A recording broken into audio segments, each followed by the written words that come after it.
श्री स्वामी समर्थ सगळ्यांना। तर 10 एप्रिलला स्वामींचा प्रकट दिन आहे बघा, आणि त्यानिमित्त सर्व स्वामी भक्तांनी 21 दिवसाच्या स्वामी सेवा सुरू केल्या असतील, आणि जर कोणी सुरू केल्या नसतील तर त्यांच्यासाठी हा व्हिडिओ नक्की उपयोगी पडेल बघा।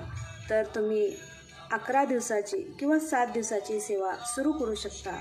तर 31 मार्चपासून 10 एप्रिलपर्यंत 11 दिवसाची सेवा करू शकता बघा, नाही तर 4 तारखेपासून 10 तारखेपर्यंत 7 दिवसाची तुम्ही सेवा करू शकता। तर ह्या सेवेमध्ये तुम्ही काय कराल, तर तुम्ही गुरुचरित्राचे पारायण करू शकता। जर ते शक्य नसेल तुम्हाला तर स्वामी सारामृताचे पारायण करा, नाही तर संक्षिप्त गुरुचरित्राचे पारायण करा। आणि हे जमत नसेल तर तुम्ही 11 वेळा रोज, म्हणजे ही सेवा करताना संकल्पयुक्त सेवा करा।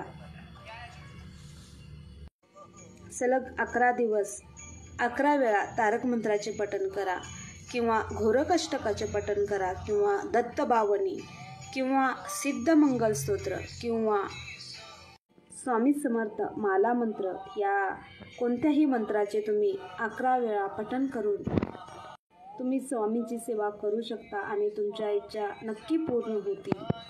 तर या सेवा तुम्ही नक्की करा।